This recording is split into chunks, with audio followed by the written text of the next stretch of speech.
हर हर महादेव। दोस्तों, आज की कथा है प्रदोष व्रत कथा। क्योंकि प्रदोष व्रत इस बार शनिवार को पड़ रहा है, इसलिए इसे शनि प्रदोष व्रत कहा जाएगा। तो कथा इस प्रकार है।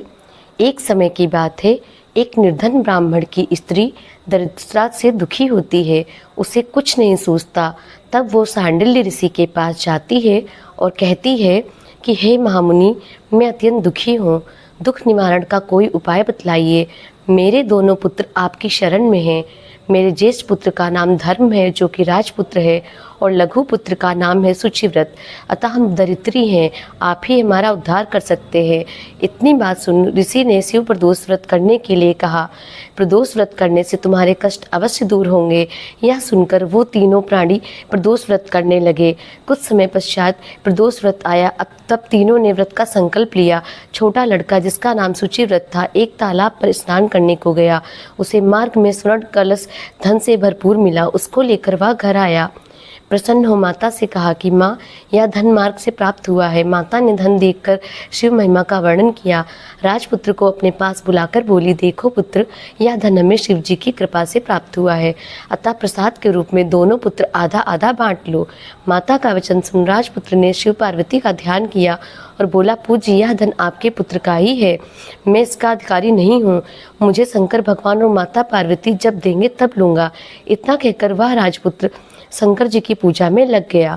एक दिन दोनों भाइयों का प्रदेश भ्रमण का विचार हुआ। वहां उन्होंने अनेक गंधर्व कन्याओं को क्रीड़ा करते हुए देखा।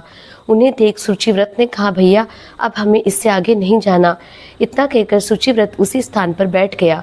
परंतु राजपुत्र अकेला ही स्त्रियों के बीच में जा पहुंचा। वहां एक स्त्री अति सुंदरी राजकुमार देख मोहित हो गई और राजपुत्र के पास पहुंचकर कहने लगी कि हे सखियों, इस वन के समीप ही जो दूसरा वन है, तुम वहां जाकर देखो, भांत भांत के पुष्प खिले हैं, बड़ा सुहावना समय है, उसकी शोभा देख कर आओ। मैं यहाँ बैठी हूँ, मेरे पैर में बहुत पीड़ा है। यह सुन सब सखियाँ दूसरे वन में चली गईं। वह अकेली सुंदर राजकुमार की ओर देखती रही। इधर राजकुमार भी कामुक दृष्टि से निहारने लगा। युवती बोली, आप कहाँ रहते हैं? वन में कैसे पधारे? किस राजा के पुत्र हैं? क्या नाम है? राजकुमार बोला, मैं विदर्भ नरेश का पुत्र हूँ, आप अपना परिचय दें। युवती बोली, मैं विद्रविक नामक गंधर्व की पुत्री हूँ और मेरा नाम अंशुमती है। मैंने आपकी मन स्थिति को जान लिया है कि आप मुझ पर मोहित है। विधाता ने हमारा तुम्हारा संयोग मिलाया है। युवती ने मोतियों का हार राजकुमार के गले में डाल दिया। राजकुमार हार स्वीकार करते हुए बोला कि हे भद्रे, मैंने आपका प्रेमोपहार स्वीकार कर लिया है, परंतु मैं निर्धन हूँ। राजकुमार के इन वचनों को सुनकर गंधर्व कन्या बोली कि मैं जैसा कह चुकी हूँ वैसा ही करूँगी, अब आप अपने घर जाए। इतना कहकर वह गंधर्व कन्या सखियों से जा मिली। घर जाकर राजकुमार ने शुचिव्रत को सारा वृत्तांत कह सुनाया। जब तीसरा दिन आया तो वह राजपुत्र शुचिव्रत को लेकर उसी वन में जा पहुंचा। वही गंधर्वराज अपनी कन्या को लेकर आ पहुंचा। इन दोनों राजकुमारों को देकर कहा कि मैं कैलाश पर गया था। वहां शंकर जी ने मुझसे कहा कि धर्मगुप्त नाम का राजपुत्र है, जो इस समय राज्यवीर निर्धन है, मेरा परम भक्त है। हे गंधर्वराज, तुम उसकी सहायता करो।